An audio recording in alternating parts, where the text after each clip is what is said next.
같이 나누실 말씀은 마태복음 14장 1절부터 21절까지 말씀입니다. 마태복음 14장 1절부터 21절까지 말씀입니다. 교독하겠습니다. 그때에 분봉왕 헤롯이 예수의 소문을 듣고 그 신하들에게 이르되 이는 세례 요한이라. 그가 죽은 자 가운데서 살아났으니 그러므로 이런 능력이 그 속에서 역사하는도다 하더라. 전에 헤롯이 그 동생 빌립의 아내 헤로디아의 일로 요한을 잡아 결박하여 옥에 가두었으니 이는 요한이 헤롯에게 말하되 당신이 그 여자를 차지할 것이 옳지 않다 하였습니다. 헤롯이 요한을 죽이려 하되 무리가 그를 선지자로 여김으로 그들을 두려워하더니 마침 헤롯의 생일이 되어 헤로디아의 딸이 연서 가운데서 춤을 추어 헤롯을 기쁘게 하니 헤롯이 맹세로 그에게 무엇이든지 달라는 대로 주겠다고 약속하거늘 그가 제 어머니 시킴을 듣고 이르되 세례 요한의 머리를 소관에 얹어 여기서 내게 주소서 하니 왕이 근심하나 자기가 맹세한 것과 그 함께 앉은 사람들 때문에 주라 명하고 사람을 보내어 옥에서 요한의 목을 베어 그 머리를 소반에 얹었어 그 소녀에게 주니 그가 자기 어머니에게로 가져가니라. 요한의 제자들이 와서 시체를 가져다가 장사하고 가서 예수께 아뢰니라. 예수께서 들으시고 배를 타고 떠나사 따로 빈들에 가시니 무리가 듣고 여러 고을로부터 걸어서 따라간지라. 예수께서 나와서 큰 무리를 보시고 불쌍히 여기사 그 중에 있는 병자를 고쳐 주시니라. 저녁이 되매 제자들이 나와 이르되 이곳은 빈들이요 때도 이미 저물었으니 무리를 보내어 마을에 들어가 먹을 것을 사 먹게 하소서. 예수께서 이르시되 갈 것 없다. 너희가 먹을 것을 주라. 제자들이 이르되 여기 우리에게 있는 것은 떡 5개와 물고기 2마리 뿐이니이다. 이르시되 그것을 가져가라 하시고 무리를 명하여 잔디 위에 앉히시고 떡 5개와 물고기 2마리를 가지사 하늘을 우러러 축사하시고 떡을 떼어 제자들에게 주시매 제자들이 무리에게 주니 다 배불리 먹고 남은 조각을 12가구에 싸게 거두었으며 같이요 먹은 사람은 여자와 어린이 외에 5,000명이 되었더라. 아멘. 오늘은 마태복음 14장 1절부터 21절까지 본문을 통해 이곳은 빈들이요 하는 제목으로 같이 은혜를 나누겠습니다. 오늘 본문에는 분봉왕 헤롯이라 하는 인물이 나옵니다. 분봉왕이라 하는 뜻은 이스라엘을 4분의 1씩 맡아서 4명의 왕이 다스린다 하는 뜻입니다. 이 헤롯이 헤롯 안디바라 하는 이 왕이 예수님의 소문을 들었습니다. 예수님은 가는 곳마다 귀신을 쫓아내고 병을 치료하는 기적을 나타내시기 때문에 헤롯의 귀에까지 들어갔다는 것입니다. 그런데 우리가 앞에서 늘 보다시피 복음이 가는 곳마다 생명의 역사가 일어나는데 불행하게도 이 헤롯 안디바의 귀에 들어간 이 복음은 생명을 살리는 그러한 것이 되지 못하는 그러한 장면을 우리가 오늘 봤던 것입니다. 그는 생각하기에 자신이 예전에 죽였던 세례 요한이 다시 살아났다고 생각하고 두려워했다는 것입니다. 인간은요, 복음이 들어가면 맨 먼저 체험하는 것, 느끼는 것이 죄의식입니다. 복음이 능력이 있기 때문에 그 복음이 들어가는 사람들마다, 장소마다 죄에 대한 것을 깨닫게 하는 거예요. 그런데 그것을 회개하고 돌아서면 복음으로 인해서 구원을 받지만 여기 나온 헤롯 안디바처럼 두려워하기만 하고 감추어버리고 그것을 인정하지 않으면 영원히 불행한 인생을 살 수밖에 없는 것입니다. 누구나 다 죄를 짓는 것입니다. 그러나 복음으로 인해서 하나님은 우리에게 기회를 주시는 것이에요. 헤롯 안디바는 이전에 세례 요한으로 인해서 자신이 책망을 받고 찔림을 받았습니다. 이미 예수님을 이렇게 복음을 듣기 전부터 하나님은 기회를 주신 것입니다. 그래서 세례 요한은 이 헤롯 안디바에게 너는 옳지 않다. 이 무슨 말이냐 하면 헤롯 안디바에게 이복 동생 헤롯 빌립이라고 있었습니다. 그런데 그 빌립에게는 헤로디아라는 아내가 있었어요. 이혼하지도 않고 같이 살고 있는 아내고 부부인데 이 헤롯 안디바는 헤로디아와 이렇게 또 새롭게 가정을 만드는 불륜을 저지르는 것입니다. 그것을 아내의 동생의 아내를 빼앗아 버렸다는 것입니다. 윤리 도덕이 무너진 것이에요. 정의가 없는 것입니다. 그래서 세례 요한은 책망을 했어요. 세례 요한은 이 책망이 처음이 아니었어요. 기득권층을 향해서 우리가 잘 아는 대로 마태복음 3장에 보니까 요단강에 나오고 있는 사두개인과 바리새인들을 향해서 독사의 자식들아, 누가 너희들에게 임박한 진노를 가르쳐주느냐. 무서운 책망입니다. 그것은 세례 요한이 감정으로 그들을 책망한 것이 아닙니다. 목숨이 위태로울 수 있는데도 불구하고 자신이 해야 할 사명이 바로 그것이기 때문에 주의 길을 예비하는 것이고 구약의 마지막 선지자로서 하나님의 말씀을 전해야 하는 사명이 있기 때문에 그는 그렇게 책망했던 것입니다. 그랬던 그 세례 요한을 헤롯 안디바는 결국 여기에 보이는 대로 헤로디아의 딸 살로메라 하는 그 딸의 그러한 소원대로 결국은 세례 요한을 죽였습니다. 이 장면뿐만 아니라 우리는 어느 시대든 간에 물질과 권력을 휘두르면서 윤리도덕을 무시하고 양심을 저버리면서 많은 사람에게 고통을 주는 그러한 일들을 흔하게 봅니다. 우리가 성경만 해도 보십시오. 여호수아서 7장 21절에 보면 아간은 신할 땅에 외투와 금과 은덩어리가 욕심이 나서 결국은 거룩한 신앙 공동체로 세워가시는 하나님의 뜻을 거역해버렸습니다. 그것은 아간의 집안뿐만 아니라 이스라엘 공동체 전체가 불행해지는 그러한 일들이 물질의 탐심에 넘어지면 결국 어떻게 되는가 하는 것을 포기하셨어요. 많은 사람들이 실망할 것 아닙니까? 우리도 그런 것이 욕심이 난다. 그러나 하나님이 그렇게 살지 말라고 하셨고 하나님이 인도하시는 삶이 이 금덩어리 은덩어리 신할 땅의 외부터보다 더 부유한 삶으로 인도하실 것이다. 아멘. 그것을 믿는 대다수의 공동체를 흔들 수 있기 때문에 하나님은 그렇게 징계를 내리신 겁니다. 권력도 마찬가지입니다. 사울 왕은 초대 왕이라는 얼마나 큰 영광을 12지파 중에 가장 작다는 베냐민 지파가 그 영광을 누렸습니다. 그 지파 사람들은 얼마나 사울과 그 아버지를 그 집안을 사람들을 축하하고 그들도 영광을 누렸겠습니까? 그런데 얼마 가지 않았어. 이 사울 왕은 권력에 빠지고 그 권력이라는 욕심에 빠졌어. 하나님이 이스라엘 위에 축복하시는 다윗을 죽이기 위해 골몰하는 그러한 안타까운 장면을 우리가 보잖아요. 그런 많은 이스라엘의 사람들이 사울 왕이 틀렸다고 하는데도 불구하고 그러나 사울이 저지르는 권력을 이용한 그 횡포 앞에 아무도 말을 못하는 것입니다.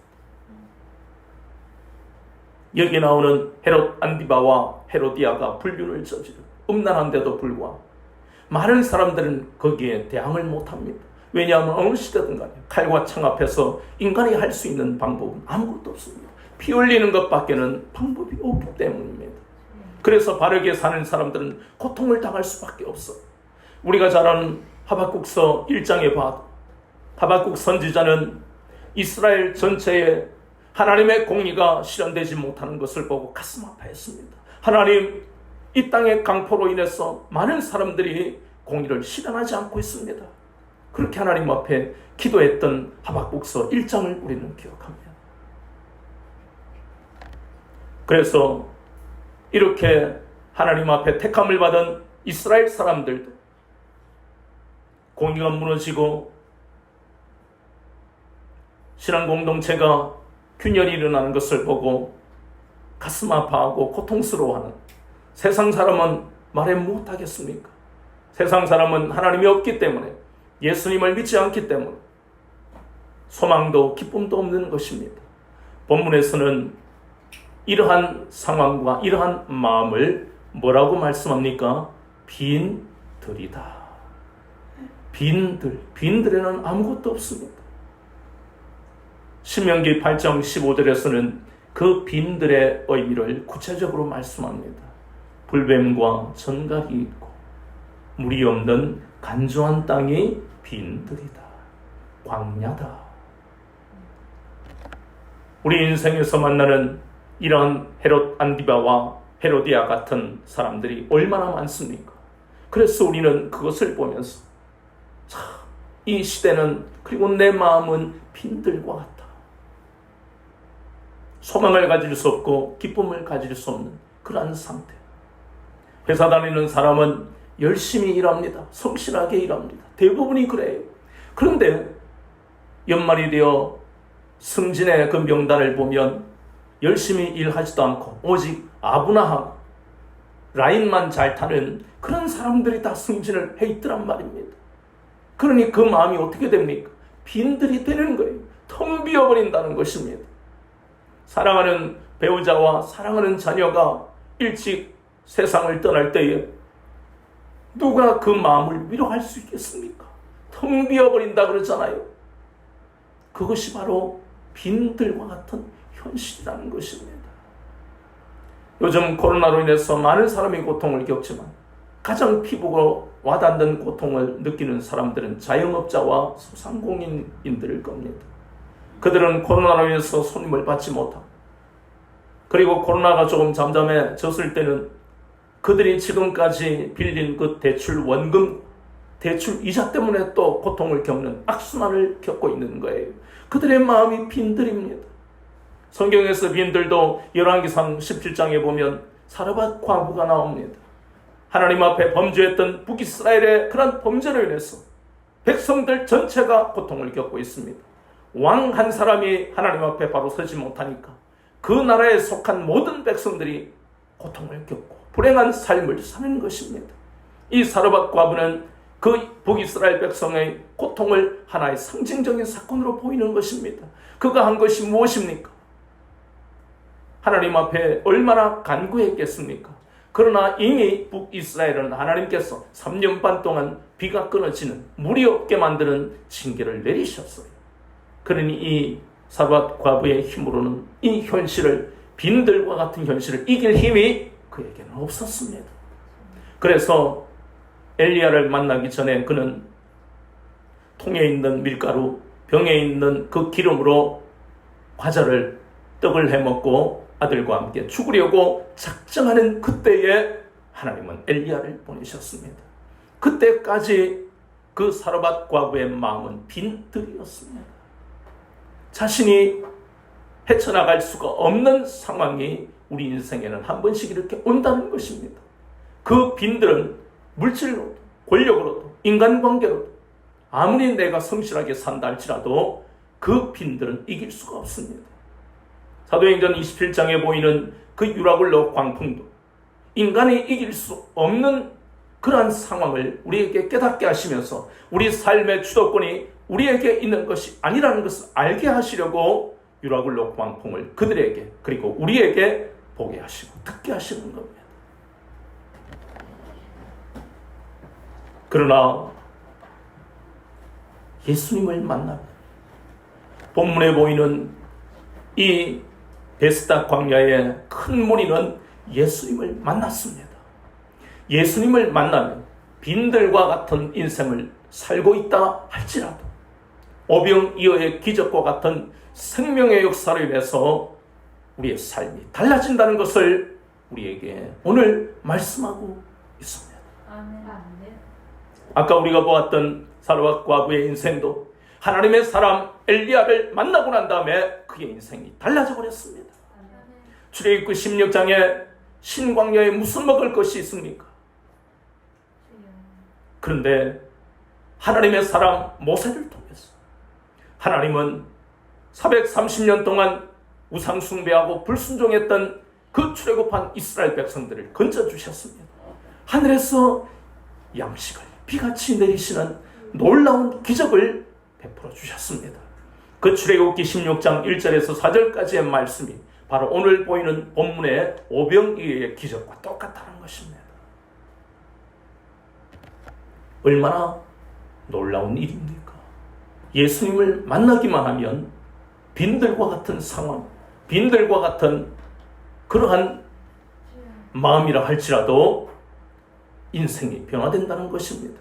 그러나 아직까지 예수님을 만나기를 싫어하고 복을 받아들이기 싫어하는 사람을 보십시오.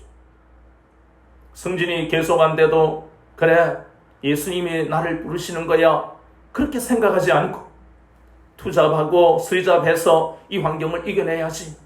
나는 아부할 줄도 모르는데 또 배우자가 죽고 자식이 죽는 고통을 당하면 어쩌겠어. 나보다 먼저 죽을 운명인가 봐. 여행이나 다니고 취미생활 하면서 잊으려고 해야지. 또 소상공인이나 자영업자가 고통을 당하면 그래 정부가 지원금을 주고 친인척이 도와주니까 어째 이겨나가야지. 어쩌겠어. 목구멍이 포도청이라 여러 가지 하다 보면 살 수 있겠지. 똑같이 빈들과 같은 인생의 그러한 상황에 하나님은 복음이라는 이 놀라운 은혜를 베푸셨지만 받아들이지 않는 사람은 여전히 그런 고통 속에 살다가 마침내 더 이상 이길 힘이 없으면 무너지게 돼 있다는 것입니다.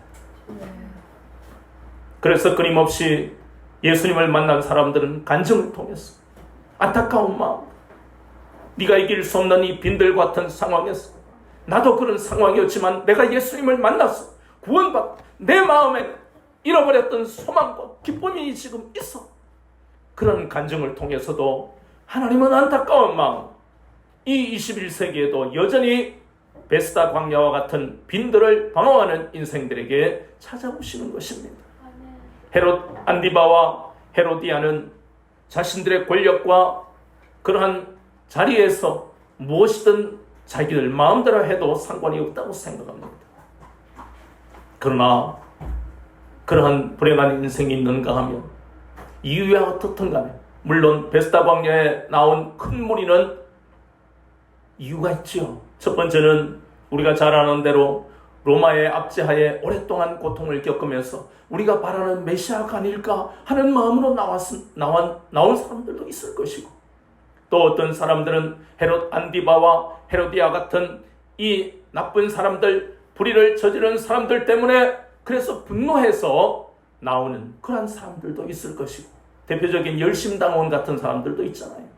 거기다가 예수님은 기적을 행하시는 분이래. 그러면 내 질병을 치료하실 수 있을지도 몰라. 질병에 걸린 사람들 혹은 표적을 보기를 원하는 사람들이 대부분일 수 있습니다. 그러나 어떤 이유로 그들이 베스다 광야에 나왔다 할지라도 헤롯 안디바도 빈들과 같은 마음이었을 것이고, 그리고 큰 무리들도 빈들과 같은 환경이 있었지만, 그러나 중요한 것은 큰 무리들은 예수님을 만나기 위해 베스다 광야에 나왔다는 것입니다.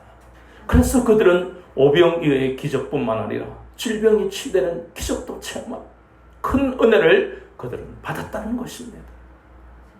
예수님은 이렇게 우리를 부르십니다. 나오기를 원하시는 것입니다. 14절에 본문의 14절을 보니까 베스다 광야에 여러 가지 이유로, 어떤 이유로 나오는지 예수님 다 아시잖아요. 그들을 어떻게 여기셨습니까? 불쌍히 여겼습니다. 얼마나 고생하고 기신맥진합니까?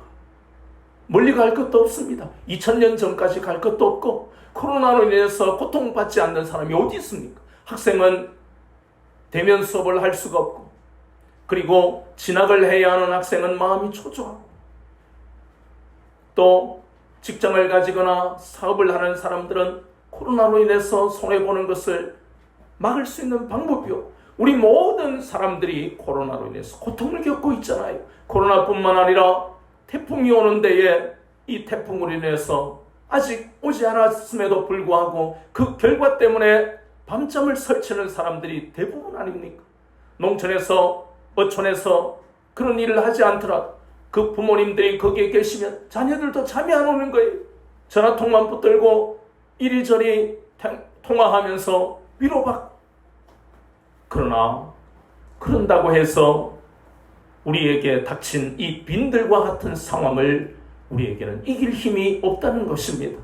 그러한 인생들을 향해서 예수님은 베스다 광역 같은 우리를 향해서 불쌍히 여기신다고 말씀하고 있습니다.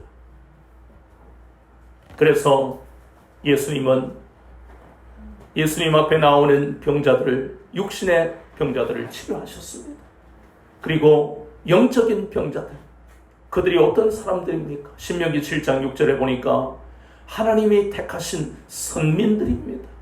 그럼에도 불구하고 그들은 이미 우상숭배하고 바리새인과 같은 산헤드린 공회의 지도자와 같은 사람들로 인해서 잘못된 하나님을 아는 지식을 가지고 잘못된 신앙생활을 하면서 소망을 잃어버린 그러한 사람들이 대부분이었지만, 예수님은 그들을 외면하지 아니하시고 육적인 병자를 고치시고 영적인 시각장애인들을 고쳐주셨습니다. 예수님은 자신이 성경에서 약속된 메시아임을 알게 하시려고 오늘 본문에 보니까 떡이 몇 개고요? 보리떡이 5개, 물고기는요 2마리입니다. 우리가 흔히 이야기하는 오병이어. 본문에 보니까 여자와 아이들을 제외한 몇 명이 먹었다고요? 5,000명. 그러면 대략적인 숫자가 지금 5,000명이 남자면 여자와 아이까지 합치면 10,000명이 넘을 거다. 최소한. 그러면 생각해 보세요. 보리떡 5개 하고 그리고 물고기 2마리는 누구 입에 붙입니까? 집에서도 무슨 음식을 먹다가 마지막 1-2개 남으면 서로 먹으려고 눈치 보는 판인데 이것 가지고 어떻게 하겠냔 말이에요. 근데 예수님은 더더욱 황당한 말씀을 하시잖아요. 제자들은 당연히 상식적인 말을 합니다. 예수님, 이 10,000명이 넘는 사람들로 하여금 저물고 했으니까 여기는 먹을 것도 없으니까, 먹을 것도 없는 신광야 같은 곳이니까 마을로 보내서 먹고 다시 오게 하소서. 극히 상식적이고 극히 상황에 맞는 말입니다. 다른 사람도 아닌 제자들이, 우리도 그렇잖아요. 신앙생활을 하면서 극히 상식적인 말을 하고 극히 상식적인 생각을 하고 살아갑니다. 우리는. 그런데 예수님은 너희들이 먹을 것을 주어라 라고 말씀하십니다. 믿는 자에게는 능치 못함이 없다는 그 말씀이 바로 제자들을 통해서 나타내시기를 원하시는 겁니다. 마태복음 10장에 분명히 예수님은 이 제자들이 초보가 아니라 귀신을 쫓고 질병을 치료할 수 있는 능력을 이들에게 주었다는 것을 우리는 기억해야 합니다. 그런데 지금 제자들은 극히 상식적인 생각과 상식적인 말을 하고 있습니다. 베스다 광야에 모여있는 큰 무리와는 달라야 되는 지도자들인데도 불구하고 그들은 인본주의 생각, 육신의 생각을 가지고 예수님과 대화하고 있다는 것입니다. 그러니 그들의 마음도 뭡니까? 이 순간은 빈들입니다. 그들의 마음도 텅 비어있는 것입니다. 예수님을 향한 믿음으로 신뢰로 가득 차 있어야 할 제자들의 마음도 빈들입니다. 우리가 신앙생활하면서 분명히 겉모습은 제자 같고 신앙인인데도 불구하고 우리도 이렇게 극히 상식적인 눈으로 상식적인 입으로 말을 하고 볼 때가 많다는 것을 우리는 받아들여야만 됩니다. 예수님은 다시 한번 제자들을 향해서 그리고 큰 무리를 향해서 왜 우리가 오직 주님만 의지하고 주님만 신뢰해야 하는가를 다시 한번 체험하게 하십니다. 보리떡 5개와 물고기 2마리는 이내 남자 5,000명이 먹고도 여자와 아이들을 제외한 5,000명이 먹고도 몇 바구니 나요? 12바구니나 남는 기적을 나타내십니다. 이 놀라운 일은 오직 주님만이 하실 수 있습니다. 그러나 주님을 온전히 신뢰하면 그 주님의 능력이 우리를 통해, 우리 가정을 통해, 교회를 통해 나타날 수 있다는 것입니다. 예수님은 본문을 통해서 빈들과 같은 사람들의 마음, 오병이어의 기적과 같은 생명의 역사를 나타내시려고 이 땅에 오셨는데, 그런데 왜 많은 사람들이 빈들인 상태로 그냥 살아갈까? 우리는 의문을 가져야 됩니다. 그것은 바로 근본적인 문제가 해결되지 않기 때문에, 친인척이 돕는다고 자영업자가 살아나는 것도 아니고, 배우자가 일찍 죽고 자녀가 일찍 죽었는데 여행을 가고 다른 일을 한다고 해서 잊혀지는 것도 아니고,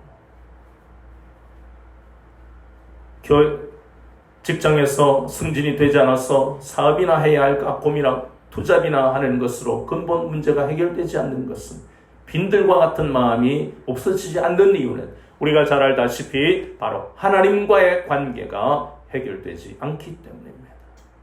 이사야서 59장 1절 2절의 말씀에 보니까 하나님이 손이 짧아 우리를 구원하지 못하심도 아니고 귀가 둔하여 우리의 부르짖음을 듣지 못하심도 아니라, 이 모든 것은 바로 하나님과의 관계가 죄로 인해서 단절되어 버렸기 때문이라고 말씀하고 있습니다.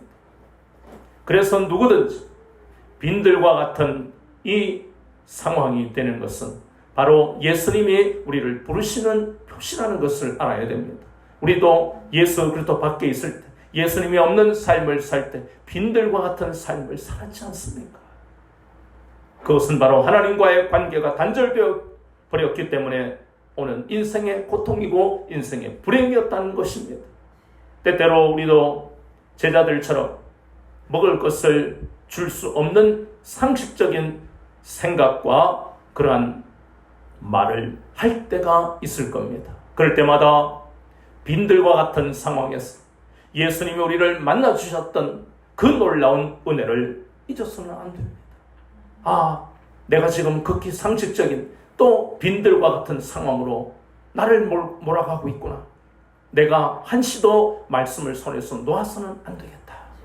예수님을 붙드는 이것이 내 인생의 가장 중요한 것이다.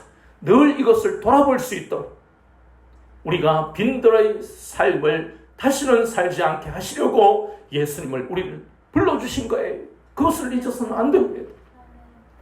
신광야와 같은 삶이 우리에게 있지 않게 하시려 하늘에서 양식을 비같이 내리게 하셨던 그 말씀이 여전히 우리가 믿기만 하면 우리에게 나타난다는 것을 깨닫게 하시는 거예요.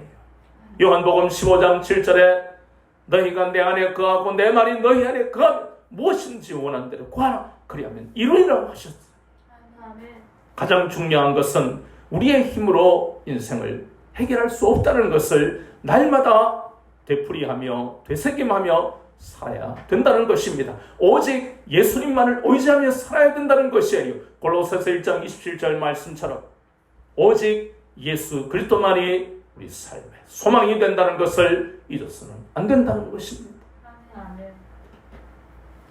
내가 있는 곳이 더 이상 빈들이 아니라는 것은 날마다 예수님이 우리와 동행하시고 내가 주님을 부를 때마다 나에게 말씀하시는 이 놀라운 은혜가 우리에게 약속됐다는 것을 잊지 마세요. 말씀을 손에서 놓아버리면 우리의 정체성에 혼란이 오고 우리의 현실만 우리에게 더 크게 클로즈업 되는 것입니다. 그래서 오늘도 잊지 마시고 날마다 복음의 밭을 캐면서 우리가 빈들 같은 이 인생을 우리 힘으로 개척하는 것이 아니라 복음을 통해서 예수님을 날마다 만나는 그 복음의 능력으로 빈들이 부유한 삶으로 변화되는 풍성한 삶으로 변화되는 기적이 오병이어의 기적이 우리의 삶에 나타난다는 것을 잊지 마시고 오직 예수님만 우리의 소망인 것을 늘 기억하며 인생을 살아가시는 여러분 되시기를 주님의 이름으로 축원합니다.